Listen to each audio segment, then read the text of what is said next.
see, is this on? And I just get set up here. So I'm looking around. Are you guys all from the same class, or is everybody kind of mixed together? Kind of different classes? Okay, well, I used to actually be a teacher. I taught 5th grade for a while. And when I was growing up, we traveled, like you said, that we traveled a lot, and we got to see a lot of our United States. And I loved the history of that. I was interested in where I was and who was there before me. What kind of people stood here in this place, or what kind of buildings were here before this building was here. And I was very interested in the people and the places I was going to. And when I was a teacher, guess what we learned a lot? Guess what we studied a lot in our classes? History. We did a lot of things with history. So, and then I actually homeschooled my children as well, and we studied history, and we read a lot of history books, and we tried to go visit places. But I have a question for you. Does anybody in here know anyone who's been in a book before? I didn't know anybody who was ever in a book before either, until we started this project. So I want to tell you about this this book, and then now you will know somebody who is in a book too. Oh, did it? Uh-oh. Got to make sure we have our pictures. Uh-oh.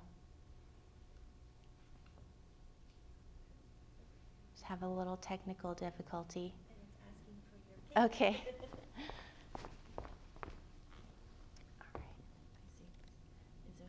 Okay. Well, okay, I should. There we go. Okay. All right, we're back on. All right, so also after I was a teacher, I wrote for the newspaper, which is a really good way to practice writing and also to get to know people and learn about them. And I was interested in all of the stories that people have to tell.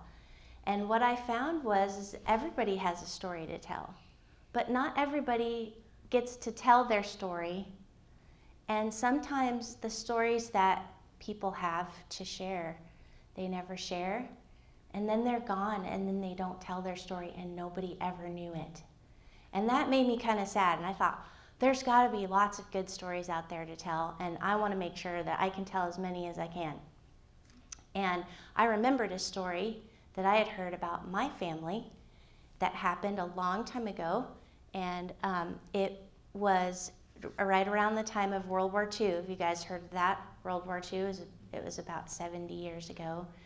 And it was about some neighbors and how they acted with each other and how they were good neighbors with each other. And there was a little twist at the end. And there was a part of that I needed to research. And I wanted to find out what happened. And I thought the best way to find out what happened is to find somebody who was there. But I thought, it was so long ago. How am I going to find anybody who was there? And so it was a place in France that was far away, and it was on a certain day. And I thought, there's no way I'm ever going to find anyone who was there in France a long time ago, in that exact place at that exact same time. And I lived in Spearfish at the time. Do you guys know where Spearfish is in South Dakota? Okay, that's where I lived. And it's kind of small. And I thought, there's no way I'm going to find anyone ever who was in that place in France a long time ago in that very same exact day, especially out here in South Dakota in Spearfish. And guess what? I found someone. And there he is. And his name is Kenny Higashi. And he was there. This is me and Kenny.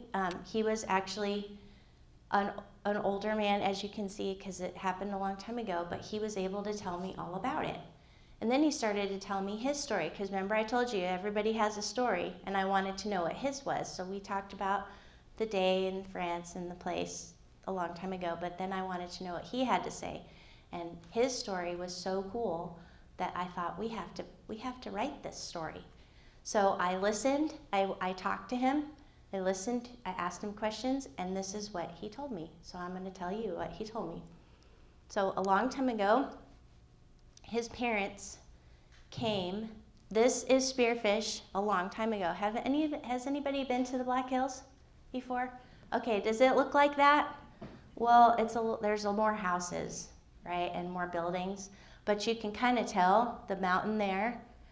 But this was a long time ago when his parents came, and do you know where they came from? They didn't come from Sioux Falls. They didn't come from back east. They came from Japan. And they came here to Spearfish, and they loved it. They said they were farmers, and they said, this is a great place for us to have our family. So they settled there, and they had their family. They had 2 boys and 3 girls, and one of their little boys, there's Mr. and Mrs. Higashi, when they got married and moved from Japan to South Dakota a long time ago, very long time ago. And they had this little guy, and that's Kenny, when he was a baby. He was born 100 years ago. Actually, it would be 101 years ago this year. And he was born in the Black Hills. But both his parents, remember, they were from Japan, but they came, so he was an American. He was a Japanese American. And Kenny grew up just like everybody else in his town. They all had jobs, and his family had a farm, and he went to school, and he loved it, and he loved being from South Dakota. And he loved being an American, and he did know a little bit of Japanese, but he didn't speak it. He told me at home a little bit, but most of the time he was just hanging out with his friends. This guy over here, I wanted to show you this picture when they were little. That's Kenny right there on this side. And over there on that side is his brother, Clarence. And that's their friend, Buster, in the middle. That was his name, Buster. So Kenny grew up in Spearfish. He went to Spearfish High School. That's his picture from the yearbook. It says he liked basketball, and I asked him if he still liked basketball, and he said only just to watch. He never was very good at it, but he liked to watch it. So he was planning on going to college, and he had a job, and everything was great, and his family was all there. And then something happened after he graduated high school that changed everything. So our country was not fighting, but in Europe they had a war going on with the Nazis, and Japan, Imperial Japan, the king, the emperor of Japan, decided that he was going to declare war on the United States. And this is a picture from a place in Hawaii called Pearl Harbor.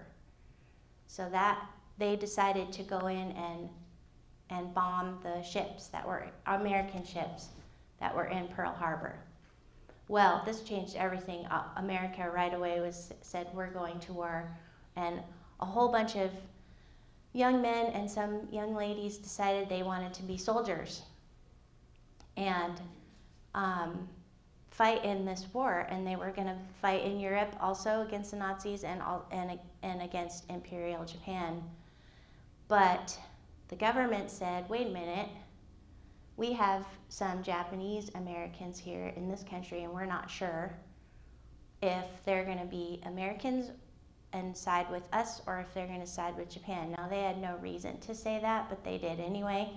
And so they decided that if you were a Japanese American, you couldn't stay in your town, that you had to move, and they were going to move everybody into camps. So they had to leave all their things. They had to leave their shops and their businesses and their homes. This is a picture of a building in Oakland, California. And this man owned this shop. He was Japanese American, and he owned this shop. But because he was Japanese American, just because of his heritage, he had to leave his shop there and move away and go to this camp, and no one was going to take care of it for him, so he was going to sell it, and he thought he should put that sign in the window that says, "I am an American," because he was born here and grew up there, and he still felt like he needed to put that sign there. But that shows what it was like. And families had to only take what they could carry.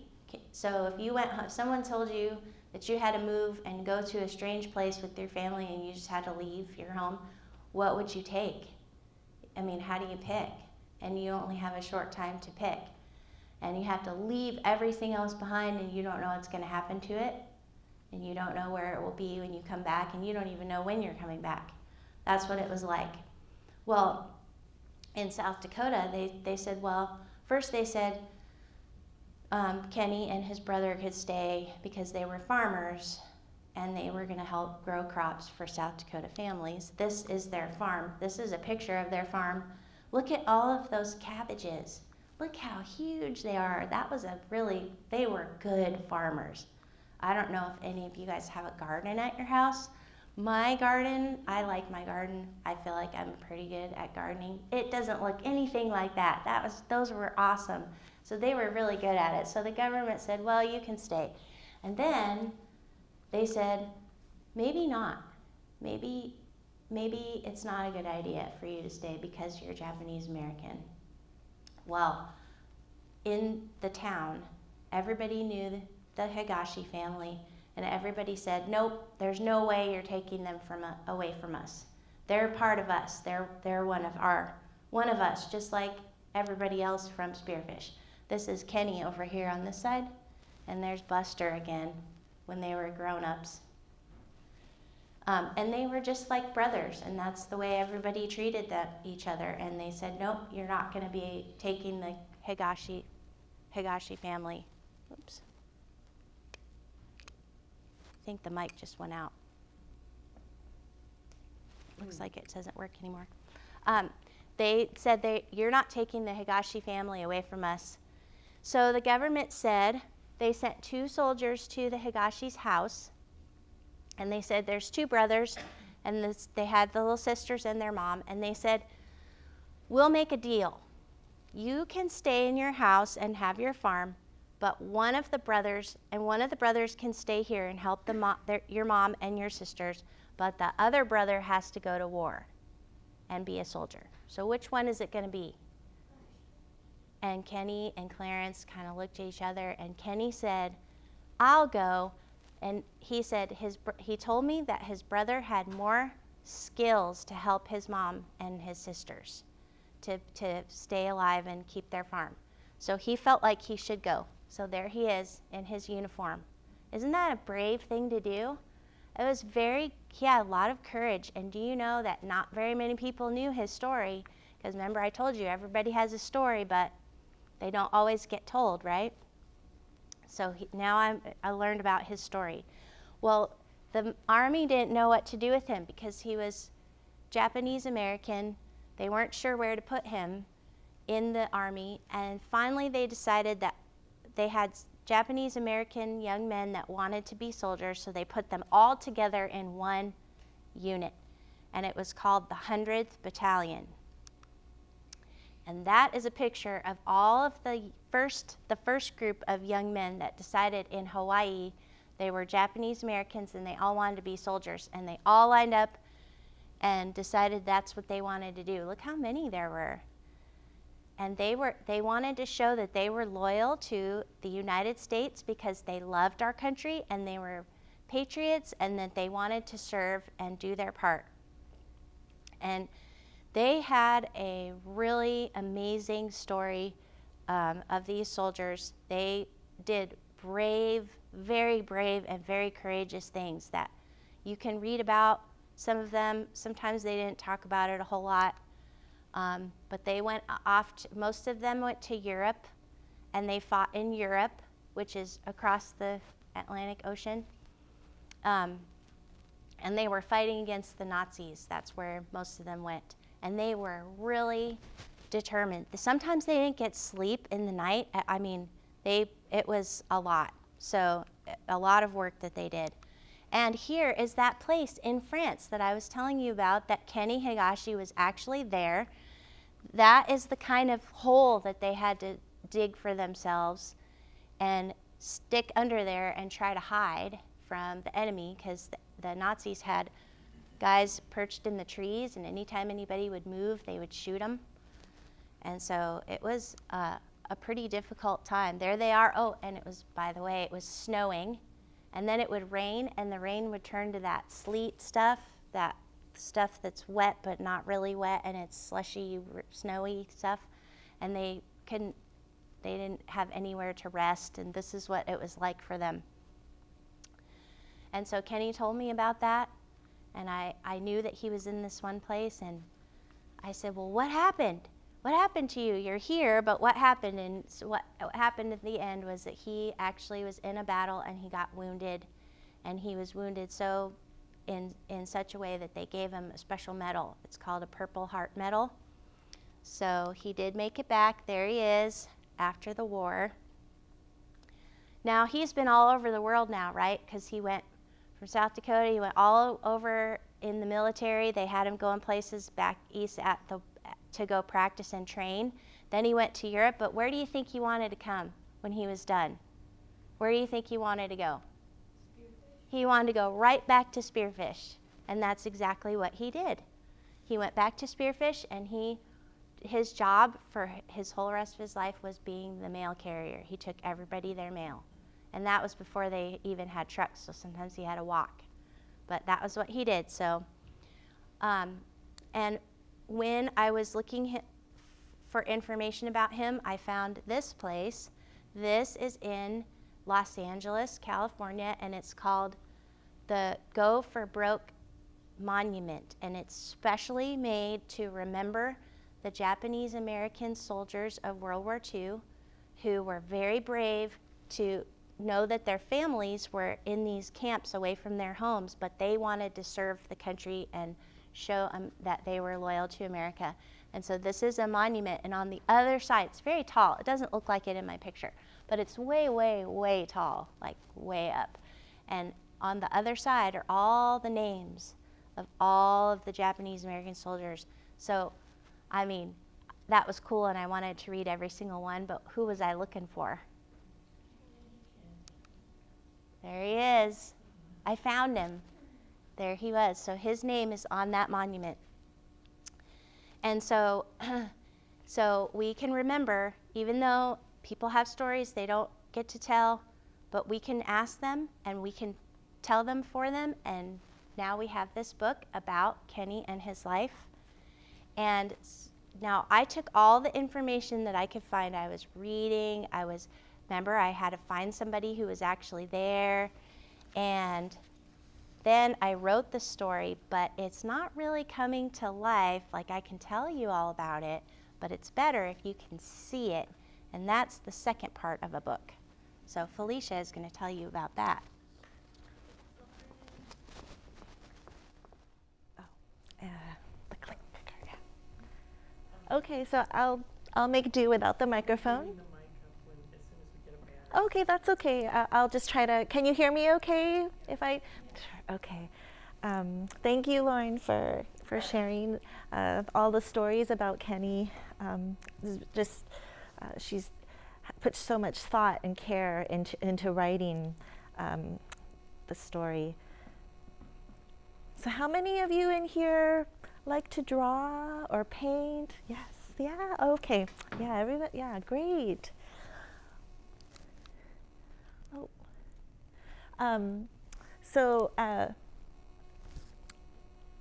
I grew up drawing all my life and creating things, and it always brought me so much happiness, and of course sharing my artwork through the books. It's just been such an honor.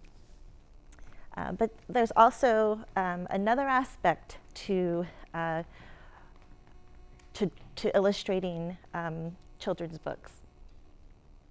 And so what I like to do is kind of delve into the life of the character, see the world through their eyes, and I also try to make some kind of connection to the story. How can I relate to the characters? So that's what I really enjoy as well. And so Kenny Higashi and I have a shared history.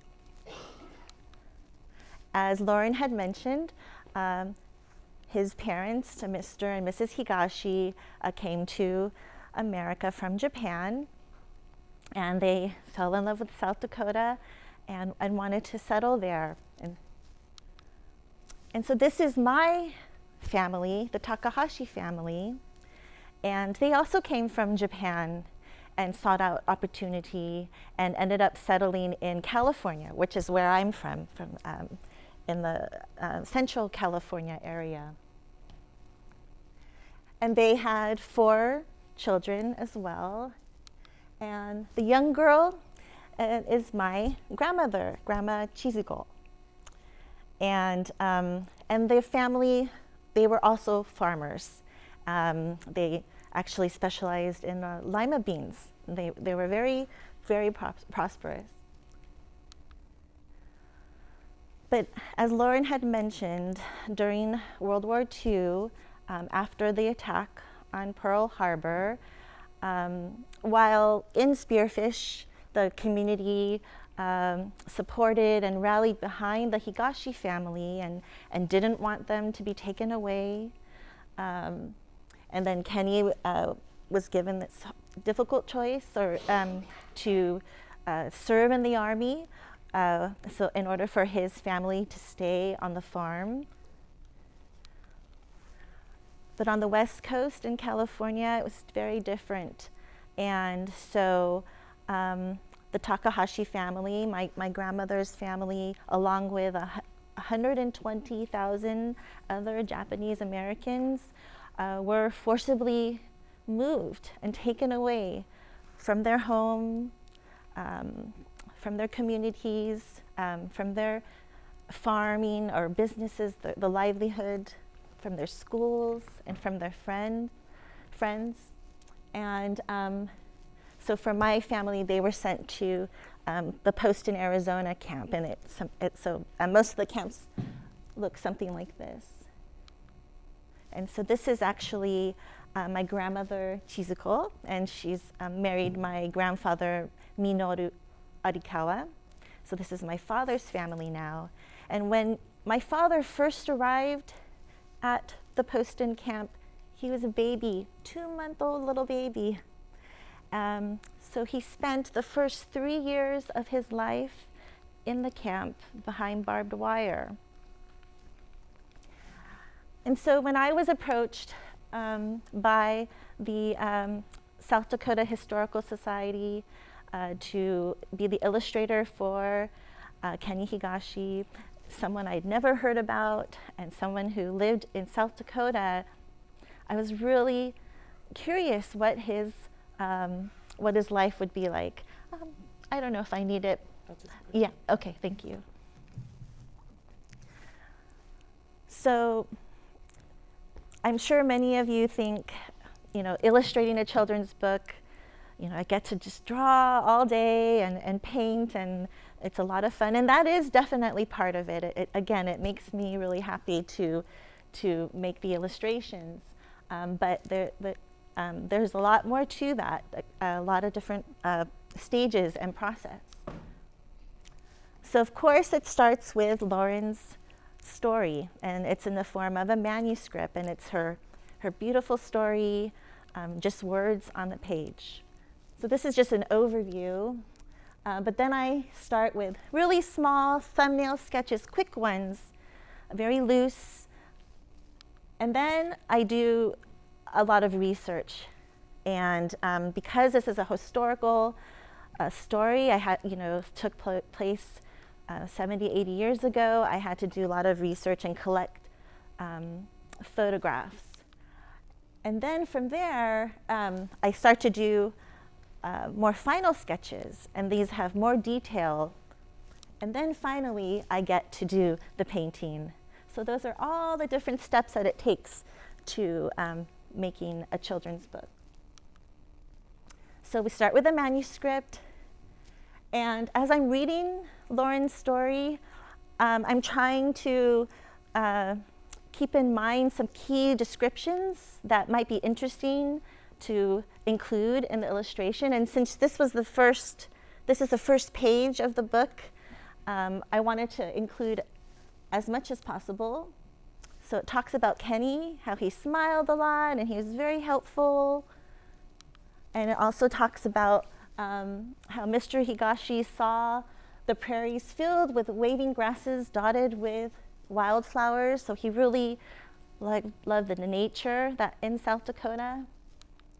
And then it talks about Mr. Higashi marrying his childhood sweetheart, and they start a family in South Dakota with Kenny, his older brother Clarence, and their 3 little sisters. So my job as an illustrator is just to try to come up with a scene or something that would capture all of these different images and descriptions that Lauren wrote in words. So I thought of a picnic. And in the writing, there's no mention of a picnic, but I thought, what would a family do back then together?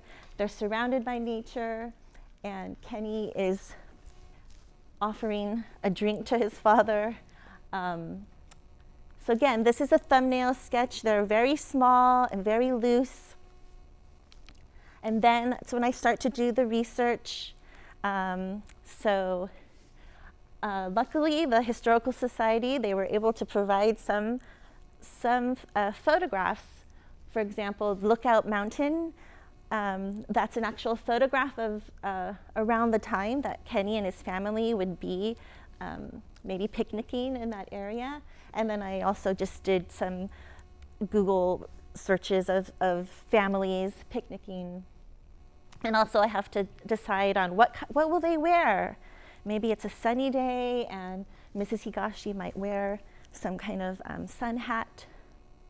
And then, I'm sure at the time they did not wear Crocs on their feet or Velcro shoes. So I had to kind of look to see what kind of shoes they might wear or different clothing. And then because they are a Japanese American family and Mr. and Mrs. Higashi were kind of first generation coming from Japan, I thought maybe there are some Japanese cultural traditions and foods that they might want to kind of bring with them on the picnic or pass down. So we have the onigiri, rice balls that are very popular to bring on picnics. And a jinbei is a little like a cotton kimono, so it's very light in material, something that babies or young children would wear in the summertime. And then Lauren had talked about, Kenny had told her a story about his mother making pickled vegetables in their basement of their home. And nukazuke is a style of pickling. And so I wanted to be sure to include that. So we go from the thumbnail sketch, and then I take all that research and photo reference, and I tighten up on the details, so you could see some of the pattern in the clothing. And then finally, the finished artwork here. So I'm going to show you another scene.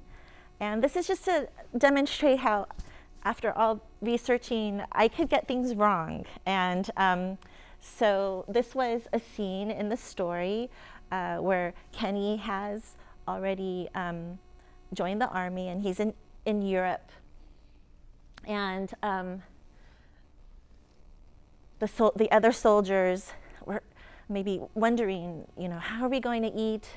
And Kenny, growing up in South Dakota, fishing with his father, he thought, I'm gonna go show these guys I can catch a fish with my bare hands. And so even this rough sketch, I have him, he's actually in the icy water, which is, I'm sure, very cold. And I thought, okay, this is how he's going to catch the fish. I've never caught a fish with my bare hands before. and while the other soldiers are looking on kind of in amazement.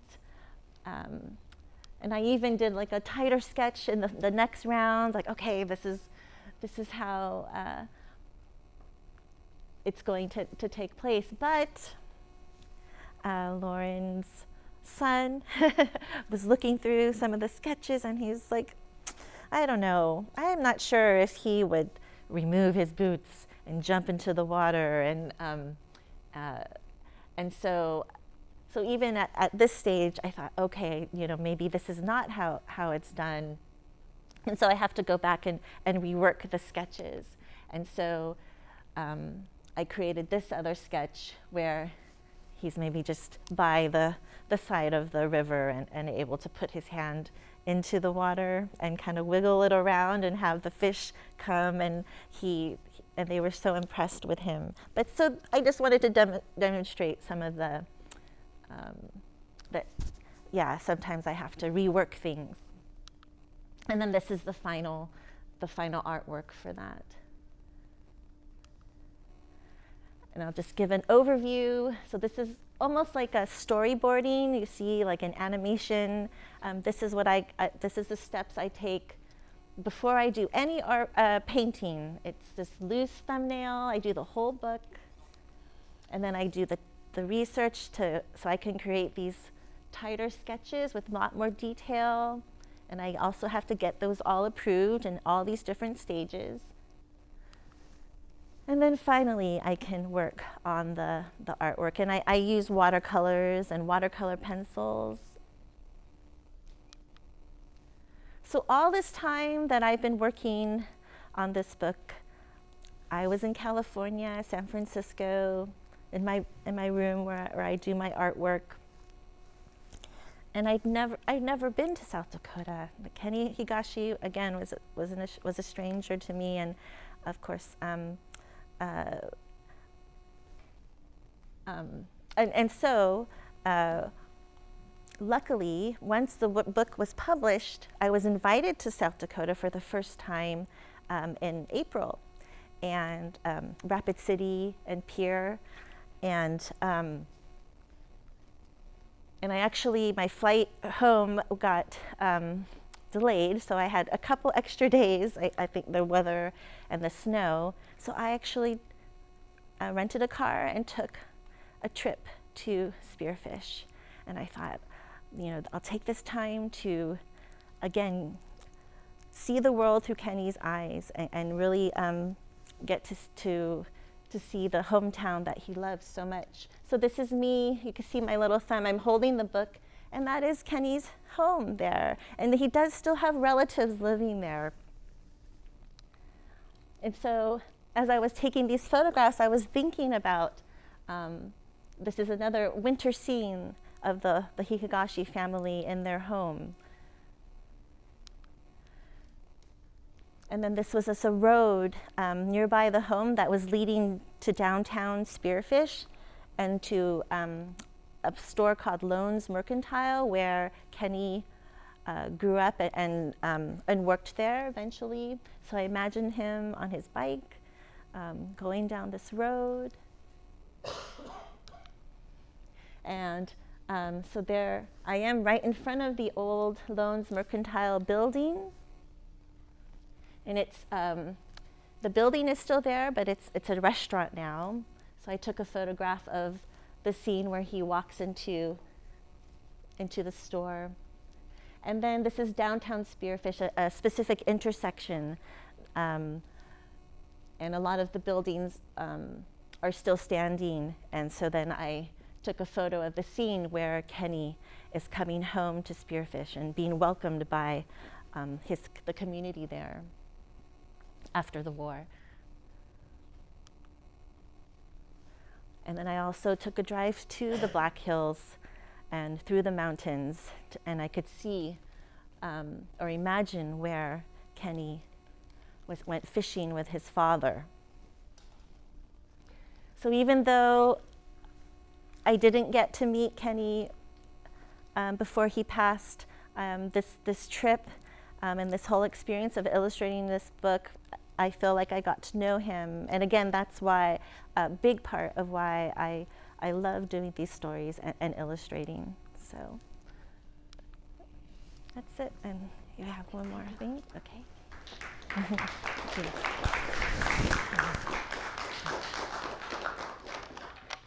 So you can get a little idea of what it's like to have a book in your mind and listen to people's stories and write it down and then have someone draw the pictures to go with it. And I want to encourage you guys that if you know somebody who has a story, or if you have a story, you should think about writing it down. And it might not sound like it could be in a book, but you'd be surprised. And so here's another picture of me and Kenny. And there's his Purple Heart medal. I don't know if you can see it. It's kind of a hard picture to see, and there's a picture of him. And so if you listen and you think and you write something down, it's worth doing that to share people's stories. And sometimes we come up with stories that aren't real, and those are great too. Fiction is great too. But this is a picture of the picture of me and Kenny again. But this is a picture of the patch that was on his uniform while he was a soldier. Remember I told you I had been reading all about this place in France in the forest at that particular day, and he was actually wearing that patch on that very day. And he showed me that patch, and then he actually gave me that patch. And so I brought it to show you and share with you today, and I will put it on the table in the back. Can you see it? There's that picture of him, and there's his patch. So you can see that, that very exact one. And so that has brought us to our story. And I love to talk about Kenny, and I love to talk about the soldiers from World War II, the Japanese American soldiers. I have in my other book that I wrote. It's in the back. You can see it over there. And for the teachers and parents here, there's a worksheet that you could take and photocopy that's just like a fun word search that goes along with this book. And my card is back there too, because I also can do Zoom visits with classes to talk more about it. And I will put this picture back there. Do you want to come back up and see if they have any questions for us? Do you guys have any questions for me or for Felicia about anything? Yes? You said that you did your sketches and then you sent them to be approved. Uh-huh. Was that with the author or with the publisher? So the publisher, I mean, every book is created differently, but from my experience, it's the publisher that gets the manuscript from the authors, right? And then once they decide, okay, this is a story that we would like to publish, then they go first to search for illustrator, and then so they're kind of like a matchmaking kind of system. Yes.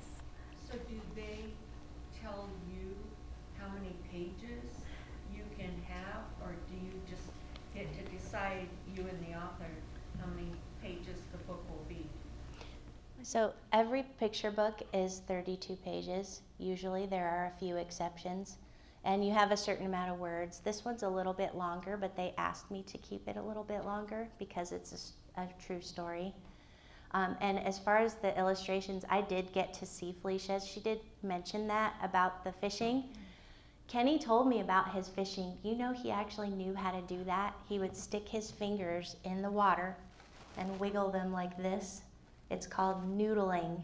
And he knew how to catch fish that way. He had a reputation in town for being able to do that.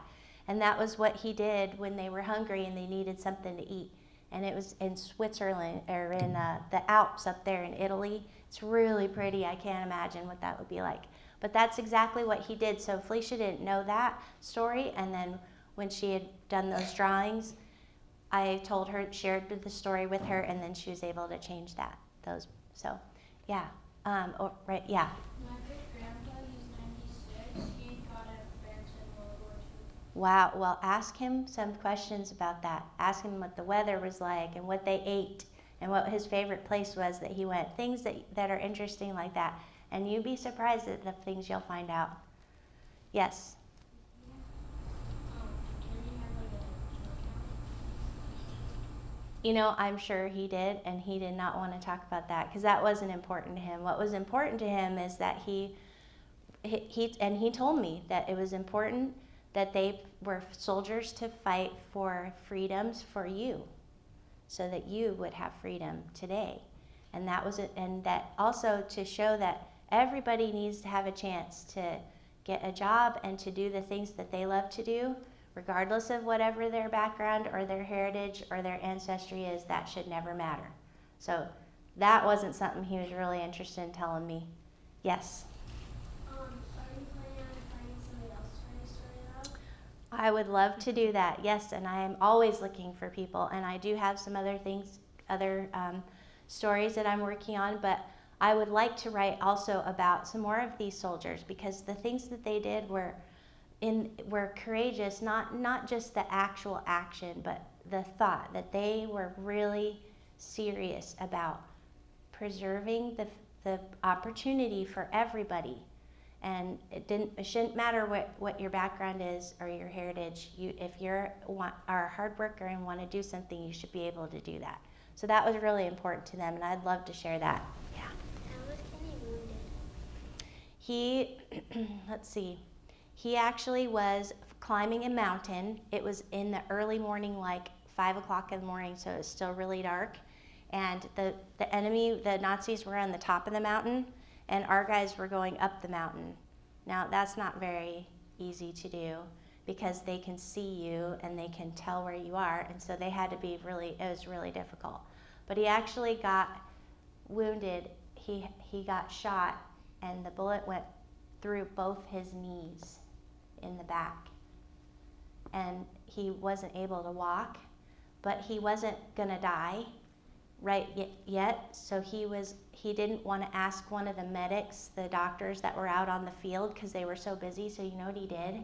He crawled and walked on his hands and knees for a mile back to the hospital, the camp hospital, so they could take care of him. Yeah, so that's how he got wounded. Mm-hmm. How old was he when he died? He was almost 99. Yes, so it wasn't that long ago. But we actually were able to have a ceremony for him there. The military came, and they sent this general, and he had all the medals, and they pinned all of Kenny's medals on him that he earned. And he said, "These aren't mine." And they said, "Yes, they are. You earned them." He didn't even know how many medals he got. He got so many. So it was nice. It was fun to be. He was in a wheelchair, and so it was kind of hard for him, but we're glad we could do that with him. Yeah.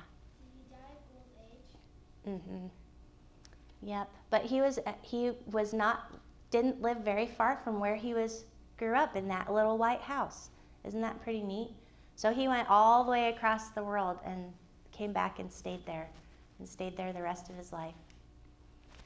Any more questions anybody has? All right. Oh, well, these are some actual little sketches. I'll leave them in the back too, and you're welcome to take a look at them. You can handle them. But this is a thumbnail sketch, so it's very, very small. This is for a different scene. But so yeah, I can share this. I'll have that in the back as well. So, or if you have questions. Thank you very much. Thank you. Let's give them. Okay. Thank you.